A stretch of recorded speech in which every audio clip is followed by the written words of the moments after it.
বিশ্বনবী যে সমস্ত খাদ্যগুলো পছন্দ করতেন হাদিসে এসেছে, বিশ্বনবী রুটি খেতেন, খেজুর খেতেন, খেজুর, খেজুর চিনেন, বালাহ, তামার, দুধ খেতেন, এই মধু খেতেন, জব খেতেন, বার্লি খেতেন, লাউ খেতেন, রুম্মান, ডালিম ফল, আনার ফল, আনার চিনেন, আনার, এই আনার খেতে পছন্দ করতেন বিশ্বনবী। মাশরুম খেতেন, মাশরুম, মাশরুম চিনেন, ব্যাঙের ছাতার মতো, রেস্টুরেন্টে ইদানিং মাশরুমের স্যুপ পাওয়া যায়, এটা খাবেন। যাদের চোখের জ্যোতিতে সমস্যা, দৃষ্টিতে সমস্যা, খাবেন। হাদিসে এসেছে আল কামআতু মিনাল মান ওয়া মাউহা শিফাউন লিল আইন।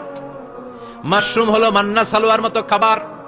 মাশরুমের স্যুপ যারা খাবে, চোখের জ্যোতি যাদের কম, তাদের চোখের জ্যোতি বাড়িয়ে দিবে কে?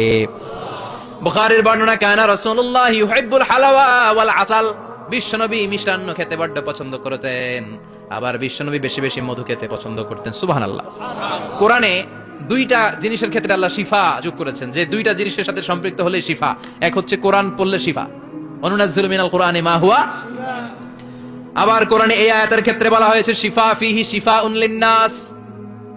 এজন্য সাইয়েদানা ইবনে মাসউদ এই উম্মাহকে উদ্দেশ্য করে বলেছেন, আলাইকুম বিশিফাইন, তোমাদের উচিত দুইটা জিনিস থেকে শিফা নেয়া। এক হলো কোরআন, দুই হলো আসাল মানে মধু। কোন সুবহানাল্লাহ।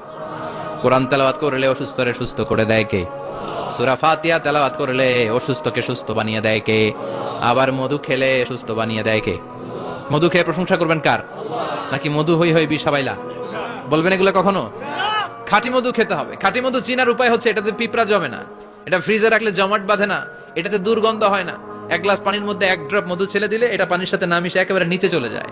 খাঁটি মধু খেতে হবে। তাহলে ফিহি শিফাউন লিন-নাস। কত কিছু দিয়ে যে আল্লাহ এটাকে সমৃদ্ধ করেছেন। এটার মধ্যে গ্লুকোজ আছে, এটার মধ্যে সুক্রোজ আছে, ফ্রুকটোজ আছে, প্রোটিন আছে, মিনারেলস আছে, ক্যালসিয়াম আছে, ভিটামিন আছে। খাইলেই শরীর গরম হয়ে যায়। সুবহানাল্লাহ। এজন্য শীতকালে বেশি বেশি খাবেন, জাম্পাল লাগবে না।